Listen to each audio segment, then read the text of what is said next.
Introduction to Forensic Science. Forensic science is the application of a broad spectrum of sciences to answer questions of interest to a legal system. Forensic comes from the Latin adjective forensis, meaning of or before the forum. In Roman times, a criminal charge meant presenting the case before a group of public individuals in the forum. One of the earliest records of applying science to solve criminal cases comes from 3rd century China. A manuscript titled Yi Yu Ji, a collection of criminal cases, reports how a coroner solved a case in which a woman was suspected of murdering her husband and burning the body, then claiming that he died in an accidental fire. Noticing that the husband's corpse had no ashes in its mouth, the coroner performed an experiment to test the woman's story. He buried 2 pigs, one alive and one dead, and then checked for ashes inside the mouth of each. He found ashes in the mouth of the pig that was alive before it was burned, but none in the mouth of the pig that was dead beforehand. The coroner concluded that the husband was dead before his body was burned. Confronted with this evidence, the woman admitted her guilt. Matthew Orfila is considered the father of toxicology. In 1814, he published the first scientific treatise on the detection of poisons and their effects on animals. This treatise established forensic toxicology as a legitimate scientific endeavor. Public officials such as Alphonse Bertillon were beginning to apply knowledge about science to the study of crime. In 1879, he devised the first system of personal identification. He is now known as the father of criminal identification. Bertillon's system is known as Bertillonage or anthropometry. Anthropometry is the study of human body measurements, especially on a comparative basis for use in anthropological classification and comparison.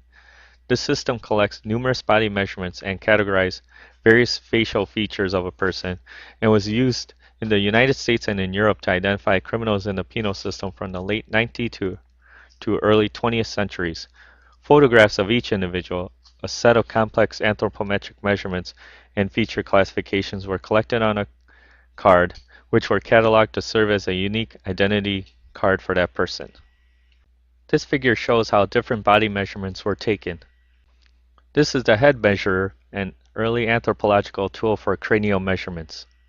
Though there were others that suggested that fingerprints could be used as a means of identification, Francis Henry Galton was the first to provide a definitive study of fingerprints and developed a method of classifying them for filing. In 1892, he published Fingerprints that provided statistical proof of uniqueness of fingerprints, and his work formed the present system of identification by fingerprints. Many believe Sir Arthur Conan Doyle had a considerable influence on popularizing scientific crime detecting methods through his fictional character Sherlock Holmes. He applied many of the principles of modern forensic science long before they were adopted widely by the police. In 1901, Karl Landsteiner discovered blood can be grouped into different categories now recognized as blood types A, B, AB, and O. In 1910, Albert S. Osborne wrote first significant text in document examination called Question Documents, which is still considered a primary reference for document examiners. Hans Gross was the first to advocate for the use of scientific method in criminal investigation, but Edmund Lockhart was the first to show how these principles could be incorporated within a workable crime laboratory. Edmund Lockhart asserted that when 2 objects come into contact with each other, a cross-transfer of materials occur. In 1984, Sir Alec Jeffreys developed the first DNA profiling test. DNA allows the matching of suspect to crime scene to be more accurate. Other milestones in science that helped push forensics forward were the microscope, which allowed smaller bits of evidence to be examined, photography, which allowed clearer representation of the crime scene, ballistics, which allowed clearer idea of where a bullet came from and enables crime scene reconstruction to be more accurate. In 1923, the first crime lab was established in Los Angeles, California by August Vollmer, a police chief from Berkeley, California.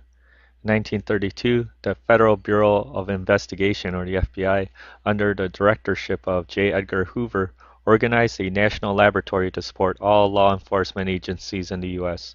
The FBI laboratory is now the world's largest forensic laboratory. However, the United States does not have a national system of forensic laboratories.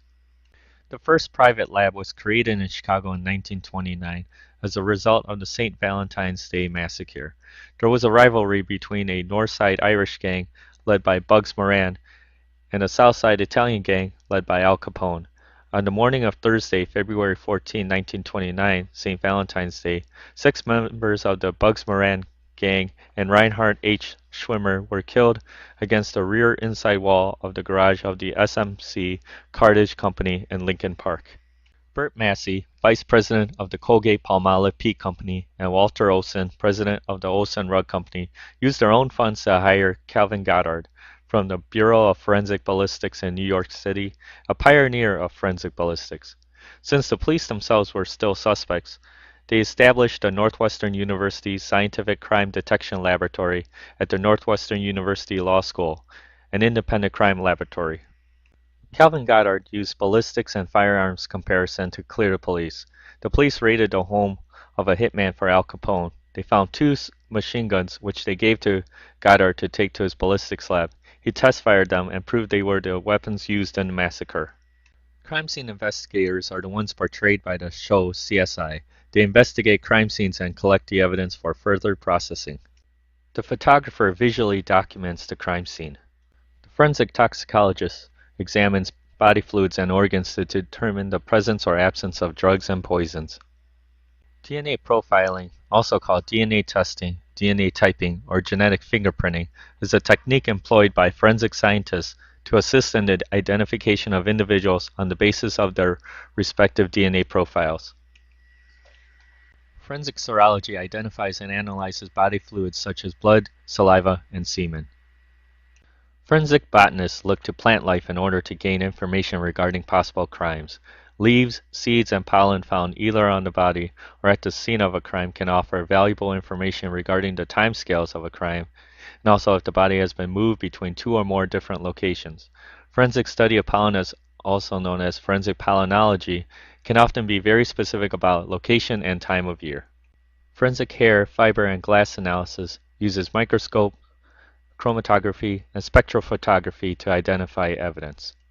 Fingerprint identification, sometimes referred to as dactyloscopy or palm print identification, is the process of comparing questioned and known friction skin ridge impressions from fingers or palms or even toes to determine if the impressions are from the same finger or palm.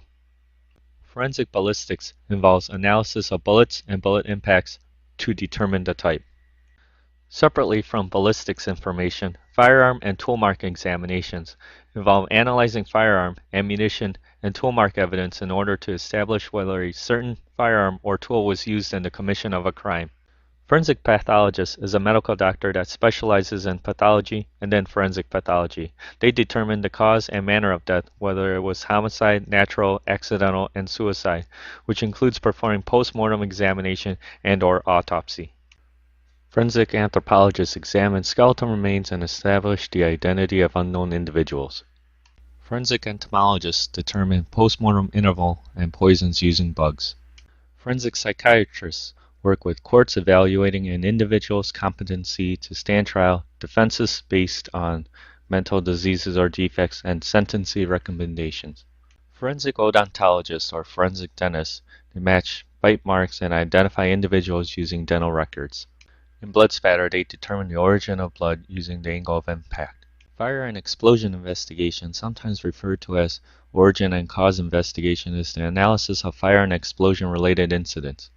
Question document examination is the forensic science discipline pertaining to documents that are or may be in dispute in a court of law. The primary purpose of question forensic document examination is to answer questions about a disputed document using a variety of scientific processes and methods. In forensic engineering, they examine when something is wrong with mechanical or structural entities and automobile crashes. Forensic scientists must be skilled in applying principles and techniques of physical and natural sciences to analyze physical evidence recovered during a criminal investigation. Forensic scientists must adhere to strict guidelines that ensure careful and systematic collection, organization, and analysis of information, thus providing a safety net to ensure that the outcome of an investigation is not tainted by human emotion or compromised by distorting, belittling, or ignoring contrary evidence. 1923 Frye v. United States. In order for evidence to be admitted at trial, question procedure, technique, or principles must be generally accepted by a meaningful segment of the relevant scientific community. Proponents of a scientific test must present to the court a collection of experts who can testify that the scientific issue is accepted by relevant members of the scientific community. 1993 Daubert v. Merrill Dow Pharmaceuticals Incorporated. Admissibility of expert testimony should be controlled by Rule 702 of the Federal Rules of Evidence, and that it need not be generally accepted in the scientific community to be admitted. Rather, expert testimony should be admitted if it rests on a reliable scientific foundation and is relevant to the issue at hand. The trial judge is assigned the task of ensuring the reliability of an expert's testimony. 1968 Coppolino v. State. Scientific tests that may be new and unique are admissible if they are based on scientific valid principles and techniques, even though they are not widely accepted in the scientific community. Forensic scientists, as an expert witness, must establish to the satisfaction of a judge that they possess some particular experience, training, education, or the combination of that will aid in the court in arriving at the truth. They provide impartial, objective services. They are not for one side or the other, offer only a reasonable scientific certainty, not absolute certainty, an advocate of the truth, and testify to findings and offer an opinion to the significance of the findings. During evidence collection, evidence must be properly recognized, collected, and preserved at the site of a crime. Evidence collection technicians are specially trained by laboratory staff to recognize and gather pertinent physical evidence at the crime scene. This concludes the introduction to forensic science.